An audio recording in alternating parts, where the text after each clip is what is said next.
Le berger et les fées, conte slovène. Il existe quelque part, aux extrêmes confins du monde, une petite baie bordée de prés, derrière lesquels s'étend une forêt profonde et silencieuse. C'est dans ces prés qu'un pauvre berger menait paître ses brebis. Lui-même s'asseyait, généralement à la lisière de la forêt, et les yeux perdus dans le lointain, il jouait de son flûteau pour égayer son maigre troupeau. Un matin, comme il se rendait, selon son habitude, à la prairie, il découvrit, à l'orée du bois, un spectacle qui lui coupa le souffle. Sur l'herbe douce et verdoyante, des fées dansaient, vêtues de voiles transparents, aux couleurs de l'arc-en-ciel. Leurs cheveux d'or retombaient en vagues sur leurs épaules et à chacun de leurs mouvements, ils brillaient et ondoyaient dans le soleil. Le berger s'agenouilla derrière un buisson pour contempler ce spectacle prodigieux. Il n'avait encore jamais vu de jeune fille aussi belle, ni de danse si charmante.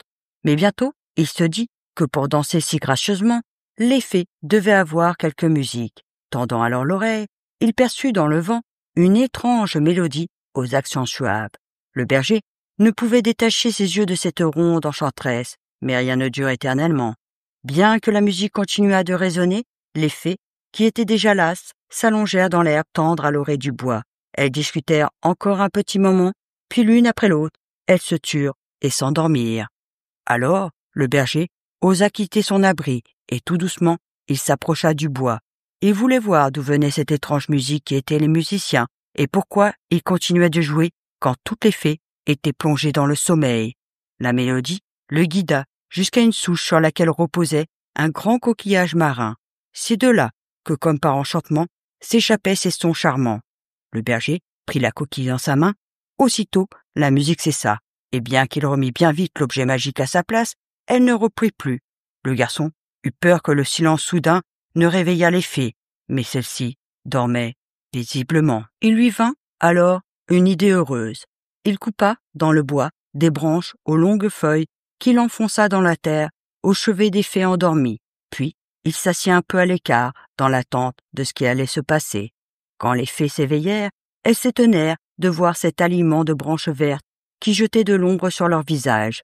C'est alors qu'elles s'aperçurent le berger et comprirent que c'était lui qui en était l'auteur. Intriguées, elles lui en demandèrent la raison. « C'était pour que le soleil ne brûlât pas vos frais minois. Ce serait si dommage, » fit le garçon audacieux avec un sourire. Touchés par ce geste délicat, les fées voulurent leur récompenser. D'un coup de baguette magique, elles revêtirent le berger d'un élégant costume. « Mais je n'en ai pas besoin. De quoi aurais-je l'air, ainsi accoutré, dans les pâturages? Mes brebis auraient peur de moi, » s'exclama le jeune homme. Les fées reconnurent qu'il avait raison. Elles lui proposèrent alors des bijoux, des bagues, des bracelets, des colliers. « Que ferais-je de cela? Je n'ai point de fiancé, et si je les portais moi-même, tout le monde se moquerait de moi, » dit le berger. Et de l'argent, il n'en voulait pas non plus. À quoi cela lui servirait-il à la campagne?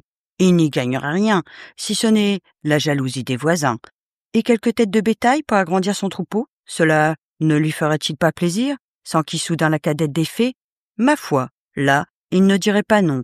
C'était même tout à fait ce qu'il lui fallait. Avec un tel cadeau, il serait comblé. « Tu vas donc aller jusqu'à la mer, » lui ordonna les fées. « Par 3 fois, tu prendras de l'eau dans la paume de tes mains, et tu la jetteras derrière toi. Puis, tu reviendras lentement vers le bois, tout en jouant de ton flûteau. Mais attention, tu ne dois pas te retourner. Plus tu résisteras, mieux cela vaudra pour toi. » Le berger descendit donc vers la mer, où par 3 fois, il jeta derrière lui de l'eau salée. Puis, il s'en retourna vers le bois en exécutant sur son flûteau une mélodie pleine d'entrain. Au même instant, il entendit derrière lui un piétinement de sabots accompagné de bêlements et de mugissements. La joie envahit son âme de petit pâtre.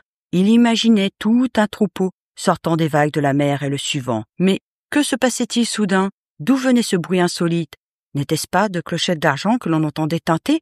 Y aurait-il par hasard aussi quelques vaches du troupeau royal?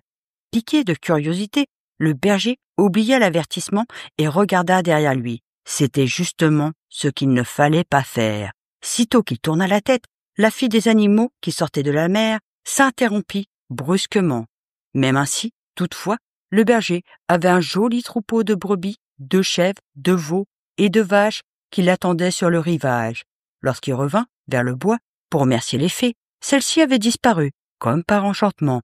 Mais à l'endroit où il avait planté les rameaux feuillus, se dressaient, à présent, de beaux arbres touffus. Alors le berger rassembla son troupeau et le ramena au village, et comme il n'était ni cachotier, ni avare, il raconta toute son histoire à ses voisins, puis il répartit les bêtes avec équité entre les paysans, que chacun s'occupa de ses brebis, de ses chèvres et de sa génisse. Ainsi, les villageois vécurent-ils désormais aussi bien que possible, et jamais plus ils ne connurent la misère. Quant au berger, qui avait témoigné d'une telle vraie sagesse, il devint le maire du village. Merci de m'avoir écouté, et on se retrouve bientôt pour de nouvelles aventures.